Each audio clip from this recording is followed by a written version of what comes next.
Bismillahirrahmanirrahim. Elhamdülillahi Rabbil alemin. Vessalatu vesselamu ala eşrafil enbiyai vel mursalin. Nebiyyina Muhammedin ve ala alihi ve ashabihi ecmain. Eşhedü en la ilahe illallah vahdehu la şerike leh. Ve eşhedü enne Muhammeden abduhu ve rasuluh. Rabbi şrahli sadri ve yessirli emri ve hlul uqdeten min lisani yefqahu qavli amma ba'd. Əziz və hörmətli qardaşlar, ilk öncə Allah Subhanahu wa Ta'ala'ya həm sənalar olsun. Allah Ta'ala bizi bir daha özünü zikr etməyə, özünü öyrənməyə müvəffəq elədi. Ramazan ayından sonra bir daha bir yerə toplandıq. Rəbbimiz üçün, onun dinini öyrənmək üçün və biz buna görə nə qədər Allaha təriflər desək də, sənalar etsək də azdır. Allah Taala özünü təriflədiyi kimidir və çalışır. Ona görə Allaha çoxlu şükürlər etməliyik. Bu müvəffəqiyyətə görə, bu nemətə, xeyrə görə. Əziz qardaşlar, daimi olduğu kimi ən birinci tövsiyə odur ki, insanın elm öyrənməyi və elm məclisinə olan diqqəti, hərisliyi daimi insanın önündə olmalıdır, gözün önündə olmalıdır və daimi insan çalışıb Allahın dinini öyrənməyə çalışmalıdır, can atmalıdır. Buna səhlənkarlıq, tənbəllik etmək olmaz. Çünki biz deyirik ki, elm nədir əziz qardaşlar? Allahı öyrənib, tanımaq, Peyğəmbəri sallallahu aleyhi və səlləmi öyrənib, tanımaq və İslam dinini də dəlilləri ilə öyrənib bilməkdir, tanımaqdır İslam dinini. Yəni, kör-körane dinimizi yaşamırıq. Bəsirət üzərində, elm üzərində biz dinimizi dəlilləri ilə öyrənirik. Və insan belə olanda çaşbaşlıq içində qalmır. Şək-şübhə, zən içində olmur. Bəsirət üzərində yaşayır dinini. Əziz qardaşlar, elm öyrənmək bilirik ki, vacibdir hər bir müsəlmana. Vacibdir. Qadın kişi olsun, Peyğəmbərimiz sallallahu aleyhi ve sellem buyurur ki, hədisində Talabul ilmi faridatun ala kulli muslimin. Buyurur ki, elm tələb etmə hər bir müsəlmana fərzdir. Yəni, qadın olsun, kişi olsun, cavan olsun, yaşlı olsun, hər bir kəs elm üzərinə düşəcək vacib elmi öyrənməlidir. Təvhiddir, iman məsələsidir, əqidə məsələsidir. Əhkamlardan o gündəlik yerinə yetirəcək ibadətləri, vacib olan ibadətləri öyrənməsi insana vacibdir. Hər bir müsəlman. Çünki gündəlik ibadətlər eləyirik, əziz qardaşlar. Gündəlik ibadətlər eləyir və bunu da öyrənmək lazımdır. Dəlilləri ilə öyrənməlidir hər bir müsəlman.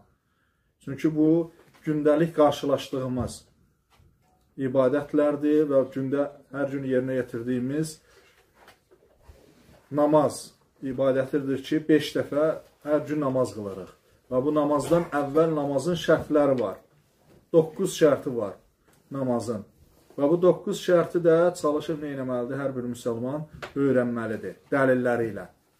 Dəlilləri ilə öyrənib və hətta namazı qılanda doğru düzgün, səhih ibadət etmiş olsun. Və Rəbbinə bəsirət üzərində ibadətini yerinə yetirsin. Kör-körənə təqlidlə yox, ondan bundan eşitdiyi ilə yox, yəni zənlə yox, dəqiqliklə, elmlə. Elm də Quran və sünnədir. Quran və sünnədir. Və bunu da Quran və sünnəni, əziz qardaşlar, sələf-i salihin fəhmi ilə, onların dərk etdiyi, anladığı formada öyrənmək lazımdır. Yəni, hər kəsin özünə məxsus dərrakəsi var, başa düşməsi, anlaması var. Belə yox.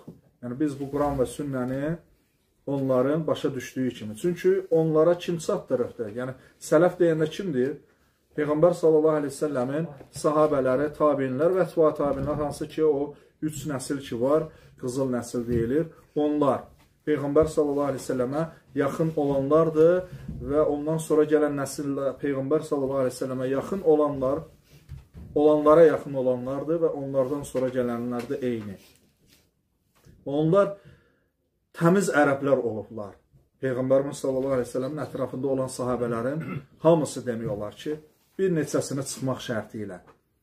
Yəni, Quran və sünnəni onlar daha yaxşı başa düşürlər.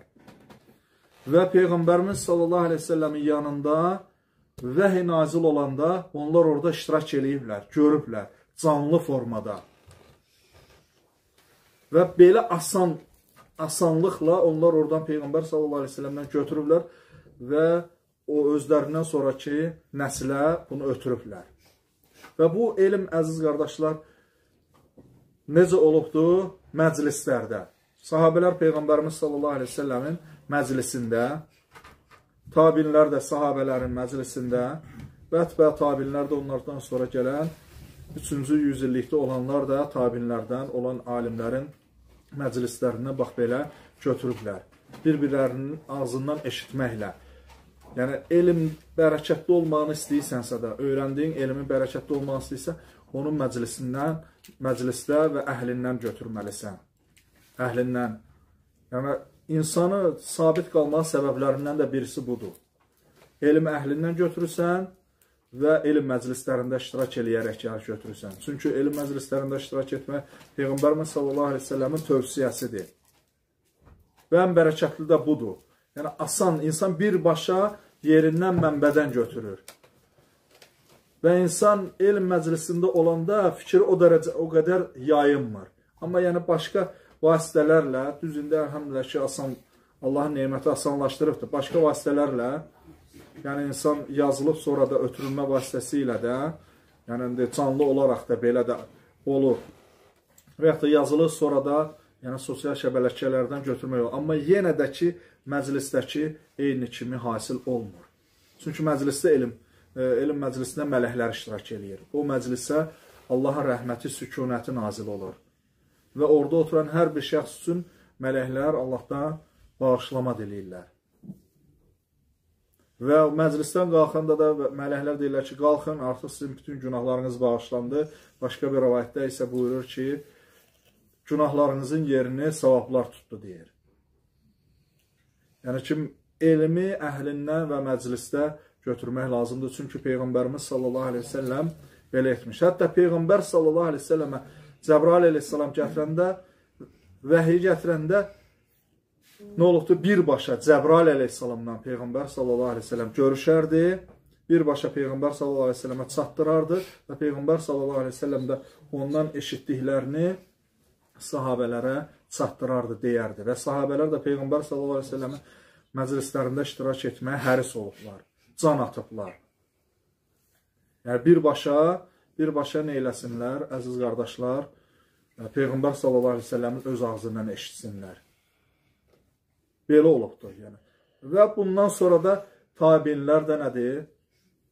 Sahabələrdən və ondan sonra o, bax, beləcənə gəlib çatıbdır. Yəni, elə əvvəlcədən Quranın yazılmamasının səbəblərindən də birisi budur. Yəni ki, nə eləyər? Onlar oturardılar, əzbərləyərlər Peyğəmbərimiz sallallahu aleyhi ve sellemin ağzından əzbərləyərdi və digərinə danışardılar və eləcənə onlar da elə əzbərləyərdi. Yəni, gedim kitabı açım, oxuyum, əzbərliyim, belə deyirdi. Yəni, birbaşa Peyğəmbər sallallahu aleyhi ve sellem məclisində iştirak edib əzbərləyərdi. Təsəvvür eləyin ki, Peyğəmbərimiz sallallahu aleyhi ve sellemə Qaf surəsi nazil olur və Peyğəmbər sallallahu aleyhi ve sellem cümə xütbəsinə qalxır. Xütbədə Qaf surəsini oxuyur cümə xütbəsində. Düşür cümə namazını qılmağa. Eləcənə xütbə Qaf surəsindən ibarət olur. Əvvəlindən axırına kimi oxuyur və sahabə deyir ki, Peyğəmbərimiz sallallahu aleyhi ve sellemin ağzından Qaf surəsini mən cümə xütbəsindən əzbərlədim, deyir. Oradan xütbədən əzbərləyir və yaddaşında saxlayır və sonraki insanlara danışır. Və ümumiyyətcə, yəni, o vaxtları Quranı əzbərləmək, yəni müəllimin yanında əzbərləmək, yəni müəllim danışardı, onlar da təkrarlayır. Danışardı, təkrarı, bax, bu formada təkrarlamaqla Quranı əzbərləyərdilər və yaxud da hədisi əzbərləyərdilər. Bu formada olardı. Ona görə ilkin devirdə, yəni ki, buna ehtiyac duyulmadığına görə və belə asan olduğuna görə, çünki belə daha rahatdır. İndi biz əzbərləyirik, Quranı bax götürür, əzbərləyirik, bəzən görsən səhv eləyirsən, insan öz əzbərləyəndə səhv eləyir. Hələ təcvid səhvlərini demirəm, bəzən görsən ki, hərəkələrdə səhv olur, hərflərdə səhv olur. Yəni, çünki bəzən insan elə bil ki, öz dediyini, bəzən yəni ki, səhv dediyini hərdən birdən anlaya bilmir, tuta bilmir öz səhvini.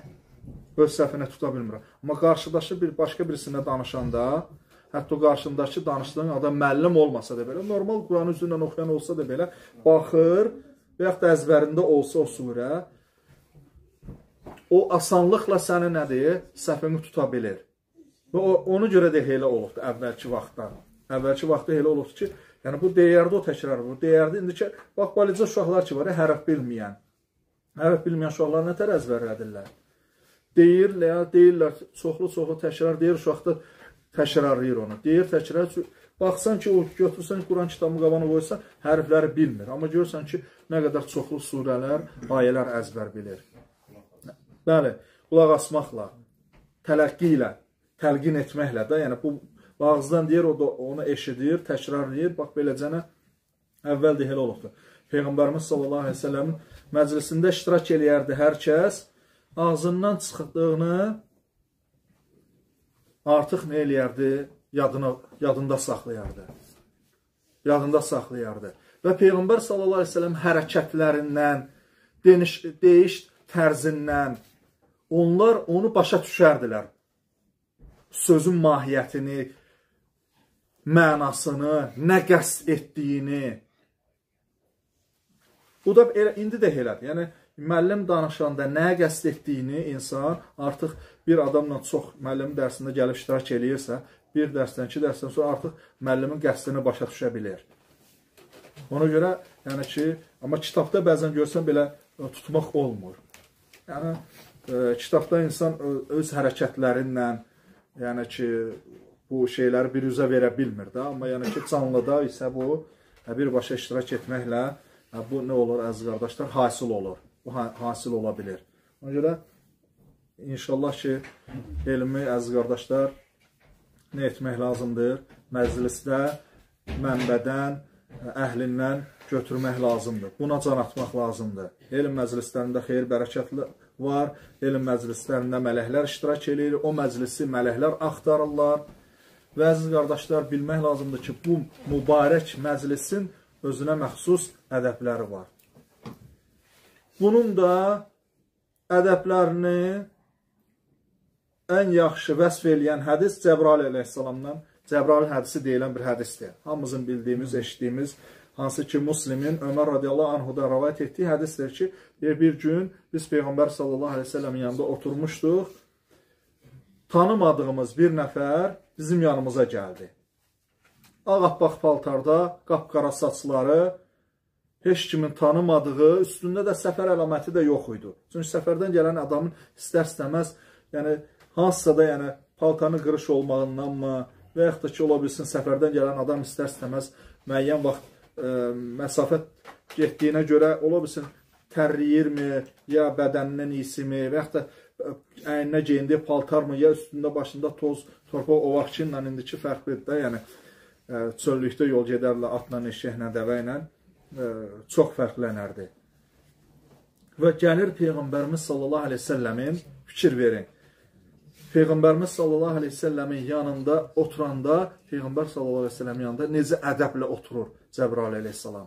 İnsan qiyafətində gəlir, sahabələrdən birinə oxşayan qiyafətdə gəlir və Peyğəmbər sallallahu aleyhi ve sellemin yanında gəlir, oturur, əlini dizin üstünə qoyur belə.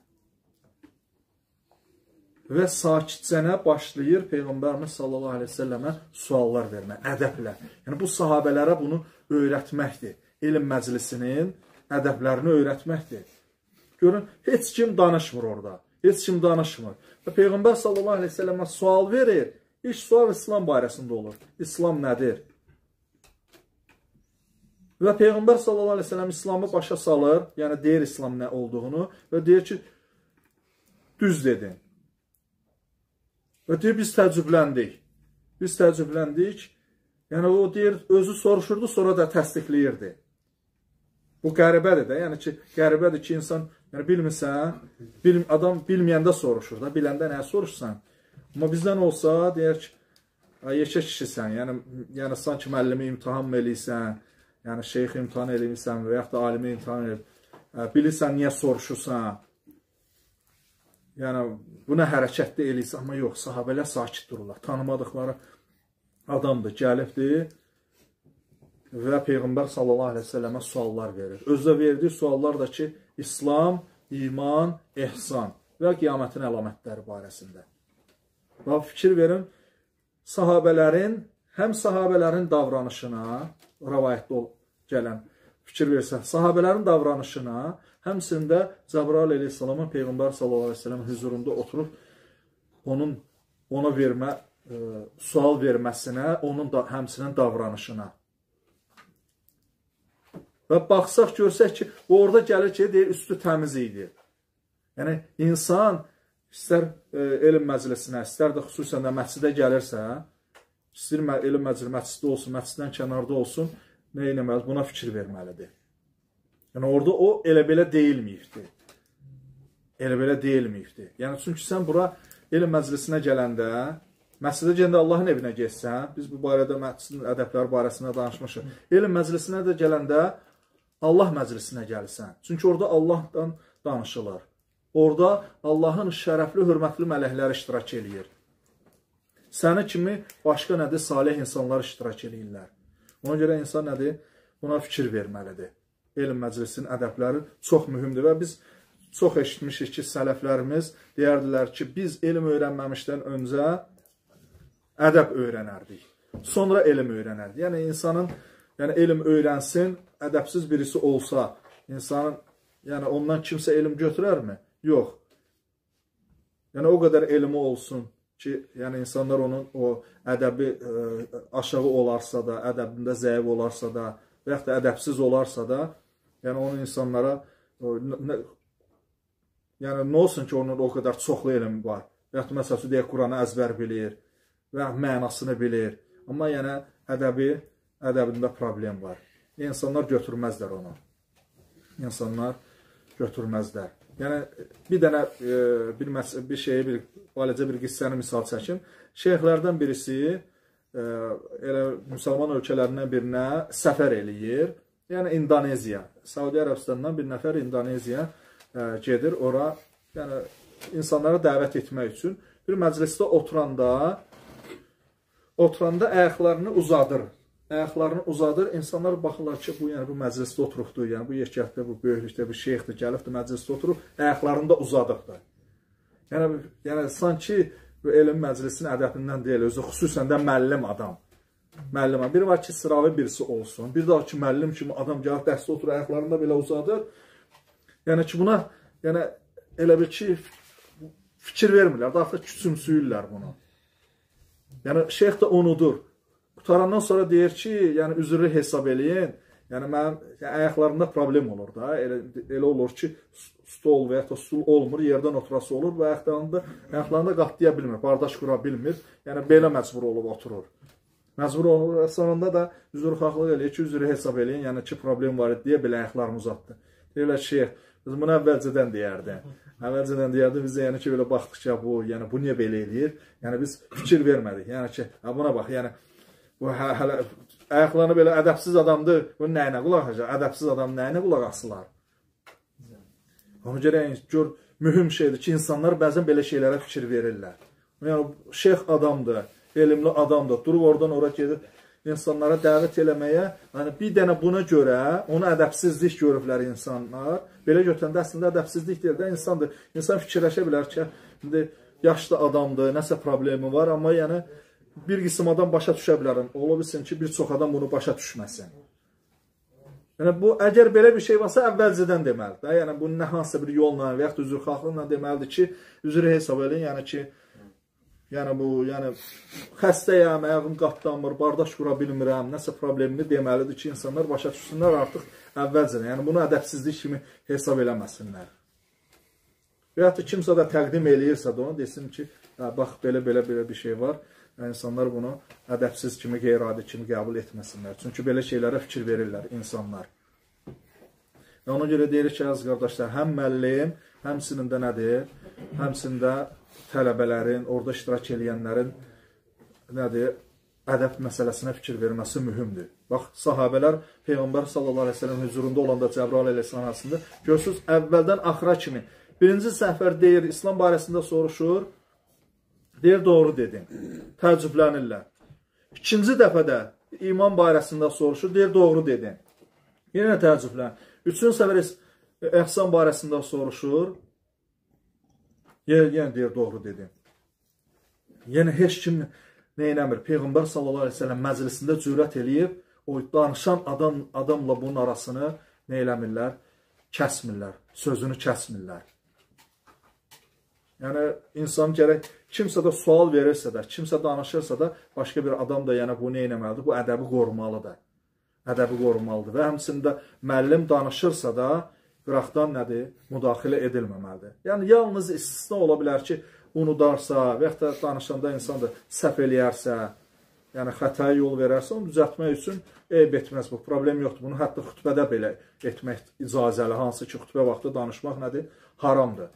Elm məclisi vaxtında kimisə də yerdən danışmazsa, qeyri hərəkət etməzsə, haram deyil. Sadə ədəbə ziddir bu. Amma xütbə vaxtı imam xütbə verərkən insanların yerdə o xütbəni dinləyənlərin danışması nədir? Haramdır konkret. Olmaz danışmaq. Yalnız istisna hallar var ki, amin deməkdir, Peyğəmbər sallallahu aleyhi ve sellemə salavat deməkdir. Bir də nədir?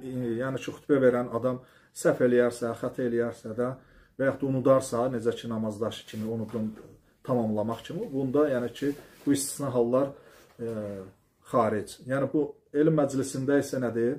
Elm məclisində də insan neyləməlidir? Sakit durmalı. Necə ki, sahabələr Peyğəmbər sallallahu aleyhi ve sellemin huzurunda sakit durardılar. Hətta Peyğəmbərimiz sallallahu aleyhi ve sellem sahabələr hansı ki, o yaşayan ki, daimi Mədinədə qalanlar, Peyğəmbər sallallahu aleyhi ve sellemin oturanda yəni, onu çoxul suallar verməzdilər.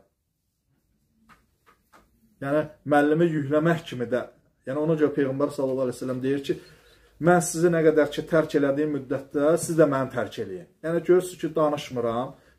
Yəni ki, sakit durmuşam, siz də yəni ki, danışmayın. Onlar nə vaxt sevinərdilər? Kənardan başqa bir adam gələrdisə. Yəni, bədəvimi və yaxud da bir musafirmi, dini öyrənməyə gəlir, başqa bir kənddənmi, başqa bir qəbilədənmi, şəhərdənmi öyrənməyə gələndə artıq onlar sevinərdilər ki, Peyğəmbər sallallahu aleyhi ve sellemə kimsə indi nəsə soruşacaq, biz də bunun vasitəsilə öyrənərik.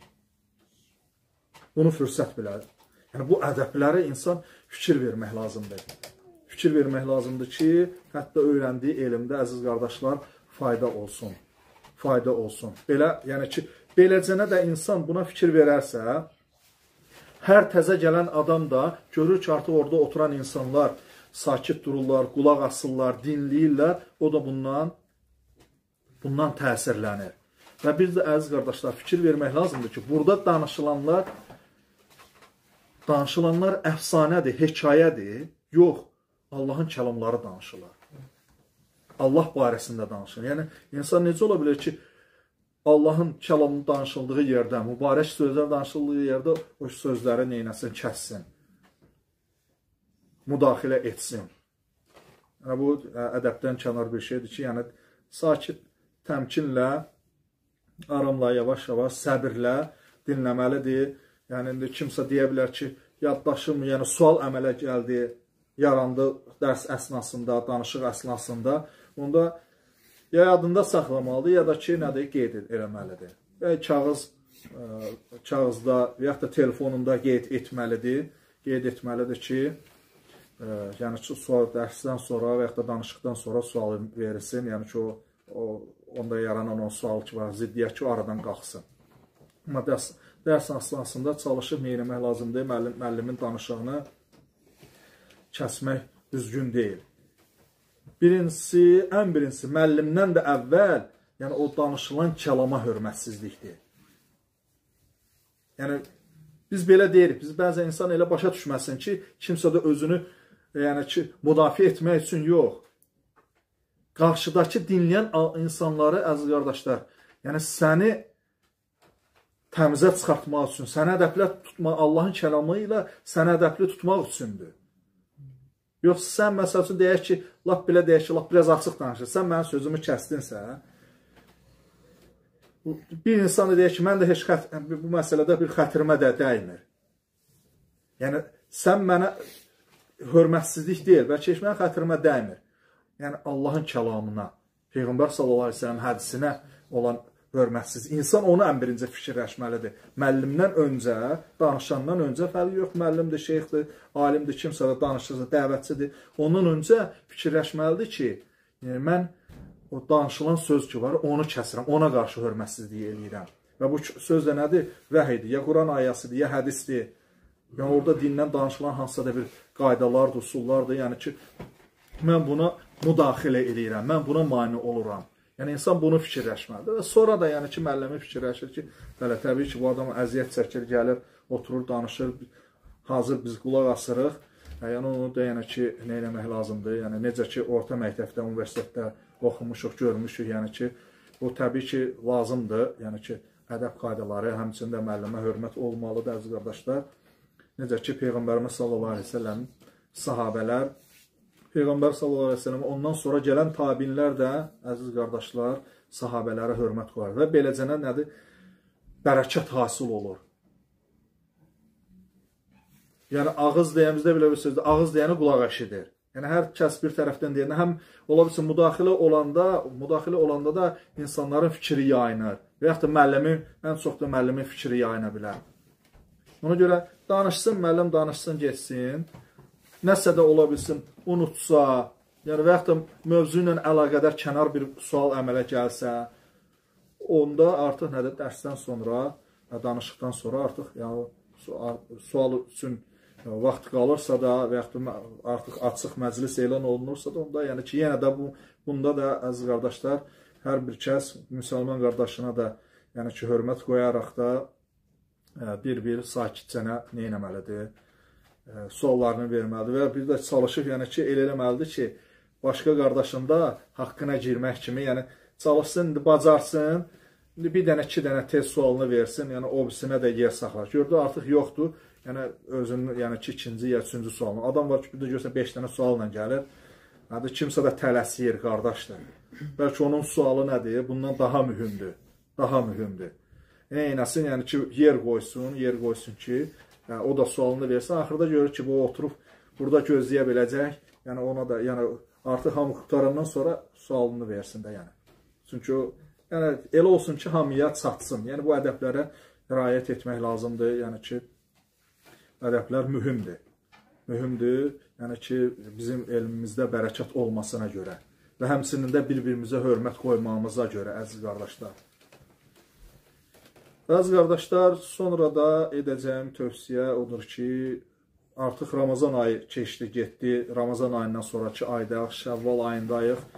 Şəvval ayında da, yəni ki, Ramazanın Rəbbi, əziz qardaşlar, hər şeydən öncə bilmək lazımdır ki, Ramazanın Rəbbi də başqa ayların Rəbbidir. Biz Ramazan nədir müsəlmanı və yaxud da bizdə belə bir şey, cümə müsəlmanı yox. Bütün günlərin müsəlman olmaq, bütün ayların və elə Ramazan ayının özünə məxsus üstün özəlliyi var, təsiri var. Ümumən abu-hava, insanlarda olan, yəni ki, bu aya olan hörmət, bəli, fərqlənir.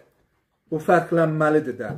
Amma yəni ki, insan Ramazandan sonra başqa aylarda tamam böyük formada olması, yəni imanının düşməsi, xüsusən də, yəni ki, Allah qorusun, yəni asiliklərə yönəlməsi, artıq bu Ramazandakı olan ibadətlərdə ixlasın zəif olmasına dəlalət edir. Yəni, biz sələflərimiz çox gözəl qayda qoyublar. Böyük mövsümlərdən sonraki, o mövsümlərdə edilən ibadətlərin qəbul olunması barəsində. Yəni, həzdən sonra istəyirsən ki, biləsən ki, həccin qəbul olunubdur, həzdən əvvəlki və sonraki halına baxsan. Ramazanda da eləcənədir. Bəli, biz bilə əhl-i sünnənin etiqadına görə iman artır, azalır. İnsan, yəni ki, imanı çətin olur ki, daimi yuxarı saxlasın, iman azalır.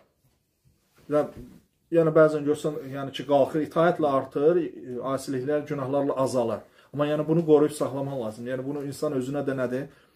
Bəhanə bilməməlidir. Bəhanə bilməməlidir ki, bəli, artır, azalır. Bəs bilir, artır, azalır, bu qaydədir. Amma yəni ki, bunu özünə bəhanə bilməməlidir. Ramazan çıxdı, artıq yəni ki, Ramazan çıxdı, o Ramazanda olan ibadətləri, itaətləri qoruyub saxlamaq lazımdır.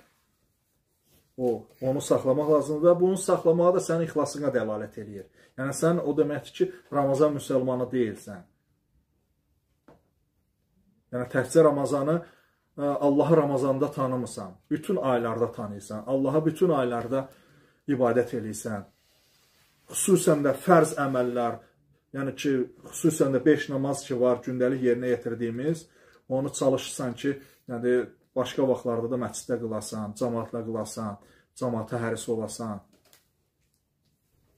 Ramazan ayından sonra az qardaşlar, Şəvval ayı gəlir. Şəvval ayında da ediləcək ibadətlərdən də, yəni bilinən hamımızın bildik ki, Şəvval ayının 6 gün orucudur. 6 gün oruc da Peyğəmbərimiz sallallahu aleyhi ve sellem Müslimdə gələn Əbu Əyyub Əl-Ənsari radiyallahu anh'ın hədisində buyurur ki, kim Ramazan ayının orucunu tutar, sonra Şəvvaldan da 6 gün ona əlavə edərsə, o sanki bir il oruç tutmuş olur.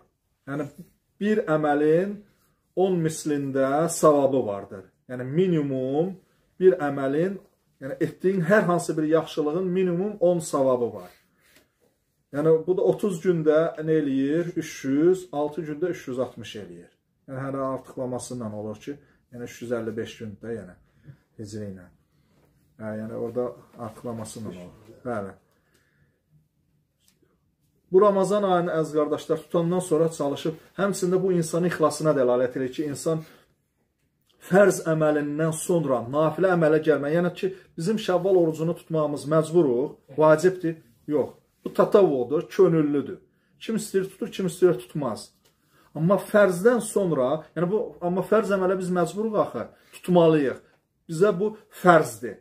Necə ki, ayədə gəlir. Sizdən əvvəlkilərə əmr olunduğu kimi, fərz edildiyi kimi sizə də fərz əmr olundu. Bunu tutmalıyıq. Yalnız yəni istisna insan xəstədirsə, bu başqa məsələ. Yəni üzr olan şəxslər istisnadır. Amma Ramazan ayı tutma, amma Şəvvalda yox. Sən fərzdən sonra nafiləyə qadirsansa, deməli sən sadiq insansan, sən ixlaslısan. Sən bunu tutmaya da bilərsən. Yəni, həmən əməlin öz cinsindən olan, yəni sən fərzdən sonra da buna qadirsansa da deməli nə eləyirsən? Yəni, sənsə bu oruc əməlini sevirsən. Və sələflərimiz də nə eləyərdi? Bunu çalışıb Şəvval ayının əvvəlində tutardılar. Nəyə görə? Deyirlər, həm insanın yəni bədəni vərdiş etməyinə görə. Bax, fikir versə Peyğəmbərimiz sallallahu aleyhi ve sellem Şaban ayında əziz qardaşlar oruç tutardı çoxlu. Niyə? Bədənini alışdırmaq üçün, vərdiş elətdirmək, Ramazana hazırlıq üçün.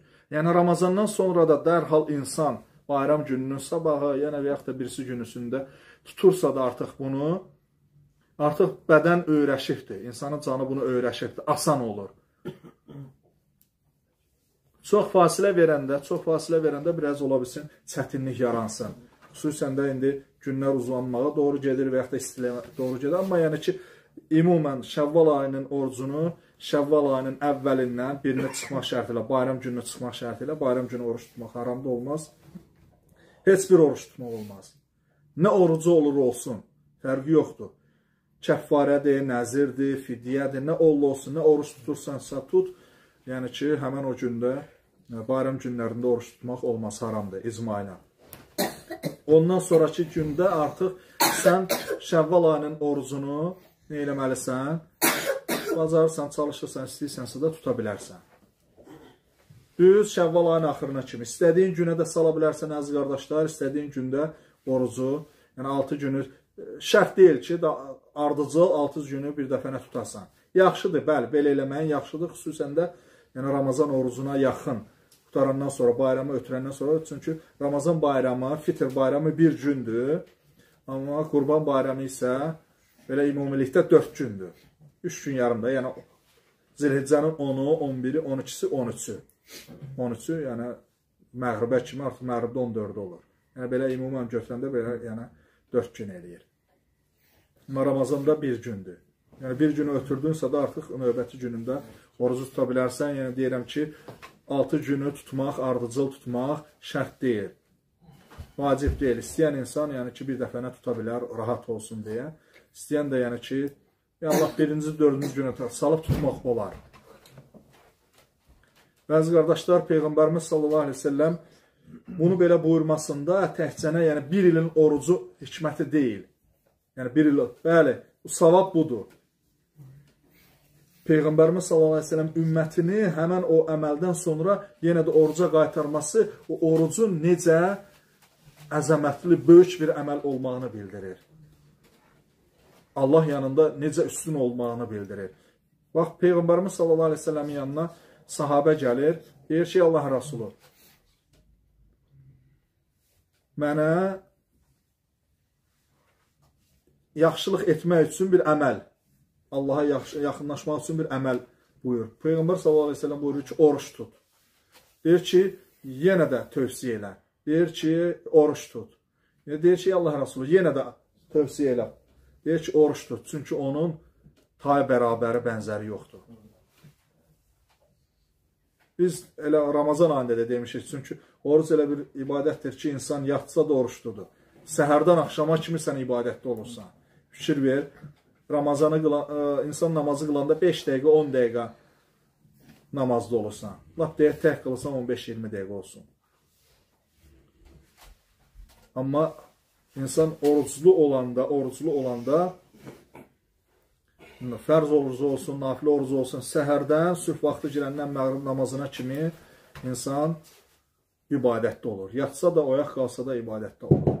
Yəni, ona görə bu ibadətin Peyğəmbər sallallahu aleyhi ve sellem namaza demir bunu.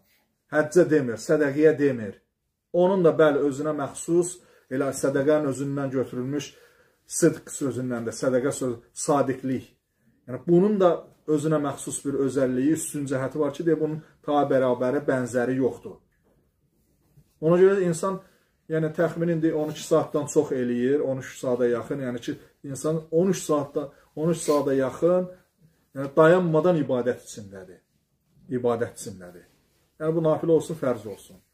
Fərzsə də təbii ki, bir ay ərzində özdə. 5 gün, 3 gün, 10 gündə yox, nə deyil? Bir ay, yəni ki, insan hər gün, yəni 10 saatdan sonra, 12 saatdan çox ibadətdə olur.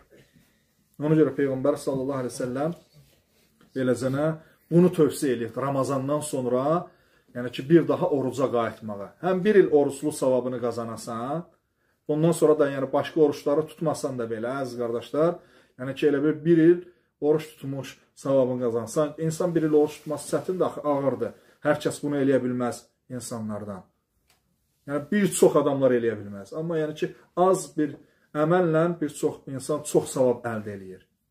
Bəli, yəni, sonra da insan çalışır ki, birinci, dördüncü günü oruçlarıdır və ağ günlərin oruçlarıdır və həmçə qarşıdan gələn Ərafadır, sonra Aşuradır və beləcə oruçları tutur və Rəbbinə bu ibadətlərlə yaxınlaşır və günahlarına kəffarə olur və cəhənnəmdə Peyğəmbərimiz sallallahu aleyhi ve sellem buyurur ki, kim Allah üçün bir gün oruç tutarsa, o 70 il cəhənnəmdən uzaqlaşdırırlar yəni. Yəni, bir gün Allah üçün oruç tutmaq insanı nədir? 70 il cəhənnəmdən uzaqlaşdırır, əziz qardaşlar. Yəni, savabı da, yəni ki, savabı da çoxdur. Yəni, ən azından, yəni, dedi, hər bir salih əməlin 10 savabı var. Yəni ki, bir dən sən, ona görə Peyğəmbərimiz sallallahu aleyhi ve sellem ağ günlərin orucu barəsində də buyuranda deyir ki, kim hər aydan 3 gün oruç tutarsa, sanki bir il oruç tutmuş kimidir. Yəni, 3 gün oruç tutanda, bir ona vurulanda, bir ayda da 3 gün oruç tutanda elə bir şey nə olur? 30 gün oruç tutmuş kimi olsa. Bunu da hər ay belə-belə eləyəndə 300. Yəni, bir ildə, yəni ki, 12 ay beləcən. Yəni, həm buradan belə bir il savabını qazansan, həmsində oradan da bir ilin savabını qazansan. Yəni, bir ildə 2 il oruç tutmuş olsan. Bir ildə 2 il oruç tutmuş olsan. Yəni, biraz qəribə gəlsə də belədir. Necə ki, insan, biz iftar məsələsində deyirik ki, bir insan bir gündə neçədən oruç tuta bilər, əziz qardaşlar? Birdən oruç tuta bilərsən də, sən bir zanın var. Amma bunu 2-3 dənə də və daha çox, 100 dənə, 1000 dənə, milyon dənə də etmək olar. Bunu nə? İftar verməklə. İftar, yəni bir nəfəri yedizdirirsən özündən başqa, həmin günü sanki 2 dənə oruç tutursan. Beləcə bu da elədir, əziz qardaşlar. Hətta Aşura orucunda da Peyğəmbərimiz sallallahu aleyhi ve sellem təkcə Aşuranın bizə məlum olan fəzilətində deyir ki, bir il keçmiş günahlara kəffarədir. Başqa bir hədisdə isə, bəlkə bir çoxumuzu eşitməmişik. Peyğəmbərimiz sallallahu aleyhi ve sellem başqa bir hədisində isə buyurur ki, Aşuranın fəziləti barəsində Aşuranın orucunu tutan sanki bir il oruç tutmuş kimidir. Buyurur. Bəli, səhih hədisdir. Yəni buradan da Aşuranın orucunu tutan, bir gün Aşura orucunu tutan, nədir? Sanki deyib bir il oruç tutmuş kimidir. Bir gün Aşuranın, ona görə elə Aşura ilk dəfə buyurulanda fərz idi. Yəni, biz bilirik ki, Ramazanın orucundan əvvəl Aşura orucu Peyğəmbər sallallahu aleyhi ve sellem ümmətinə əmr eləyir, bu vacib idi. Sonra Ramazan orucu vacib olanda, Ramazan orucu hicrətin 2-ci ilində vacib olur. Birinci Peyğəmbər sallallahu aleyhi ve sellem Məkkədən Mədinəyə gələndə birinci il Ramazan orucu yox idi. Aşura orucu var idi, o da nə idi? Vacib idi. Yəni, bir günü tutmaq idi o da. Bir gün tutmaq idi. Ondan yəni bir gün tutmaqla nə olur? İnsan bir il orucunun savabını qazansın. Buradan da elə neçə ilədir? 3 il elədir. Bəli. Arafa orucu. Arafada indi o gəlməyibdir. Arafada gəlir ki, Peyğəmbərimiz sallallahu aleyhi ve sellem kəffarə söz deyir ki, kim Arafa orucunu tutarsa bir il keçmiş və bir il gələcək günahlarına kəffarə olur. Yəni, bunu da başqa tərəfdən yeri gəlmişkən hesablasaq, yəni, nə eləyir? Orada Aşura da bir il keçmiş, Arafa da bir il keçmiş, bir il gələcək olanda necə hesablayacaqsan bunu? Yox. O oruç tutmaq məsələsi başqa, kəffarə məsələsi başqa. Ümumən, bəli, hər bir salih əməlin əziz qardaşlar, günahların silinməsinə səbəbi var. Silinməsi, yuyulması, kəffarə olunması. Yəni, etdiyimiz hər bir salih əməl əziz qardaşlar, həm savab yazılır ona görə, həmçinin də nədir? Günahlarımızdan bir qismi bağışlanır. O əməlin özü miqdarında və yaxud da insanın o ixlasına görə. Biz bu barədə keçmişik. Vasiyyət-i Suğra kitabında. Hətta kiçik salih əməllər belə böyük günahların bağışlanmasına belə təsir eləyir, belə kəffarə ola bilir. Biz bu barədə keçmişik, ətraflı dəlilləri ilə keçmişik bu barədə.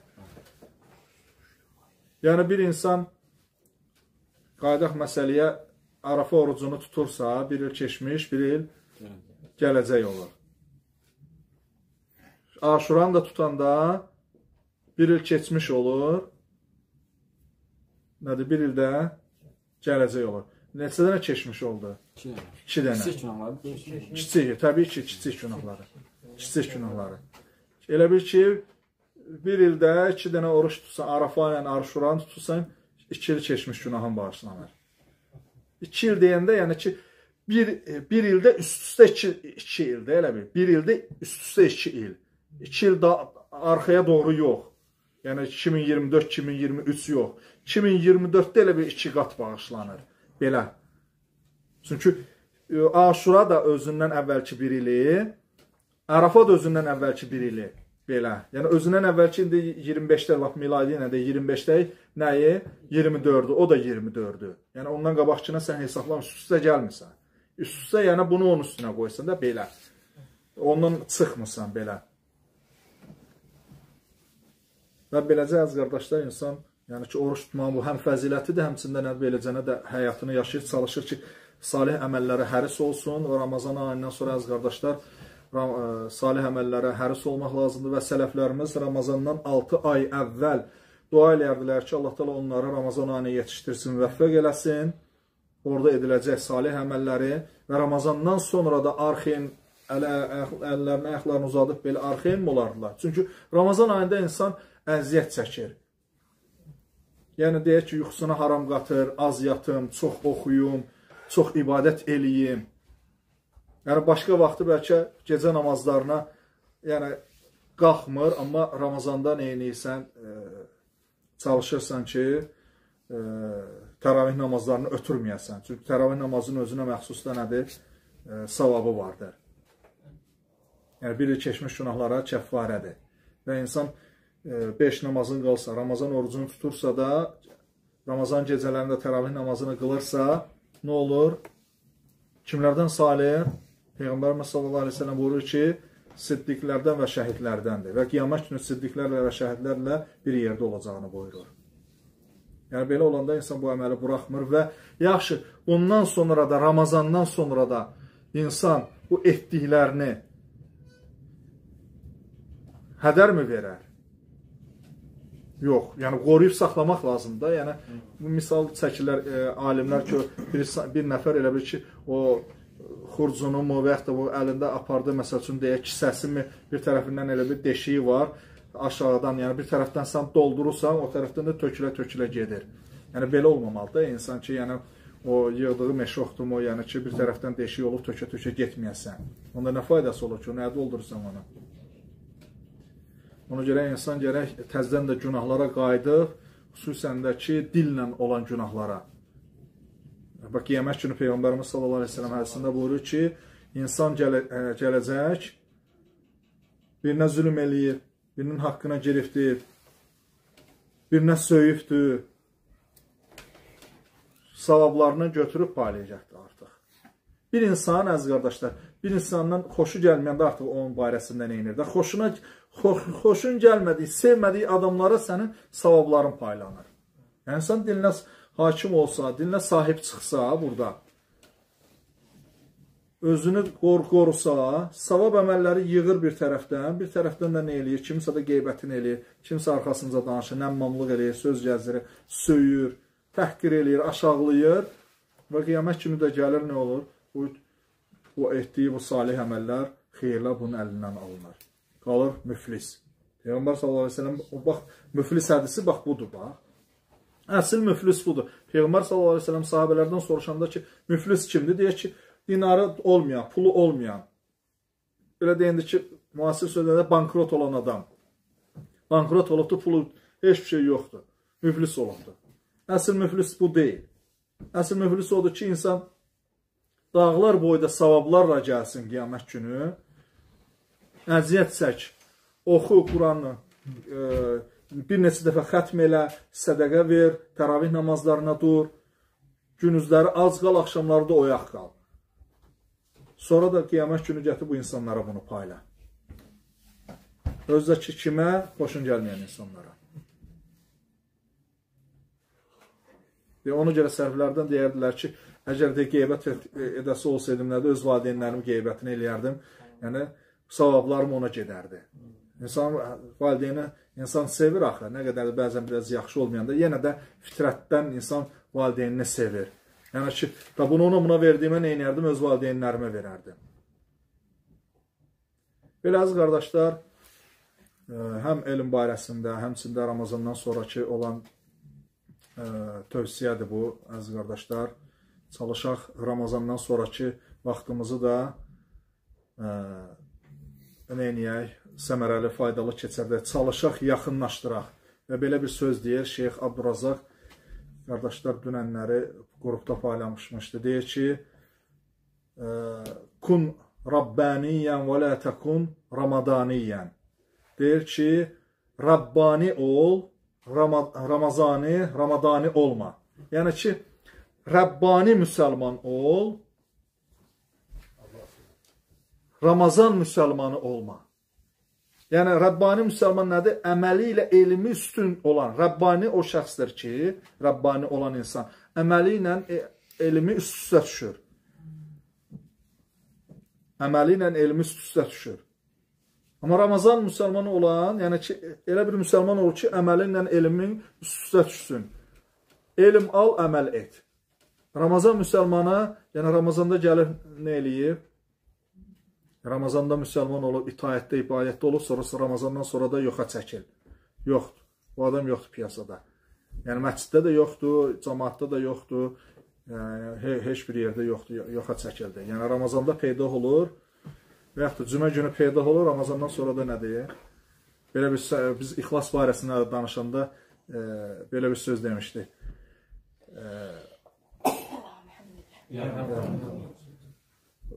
İxlas barəsində danışanda nə demişdik? İnsanların içində olanda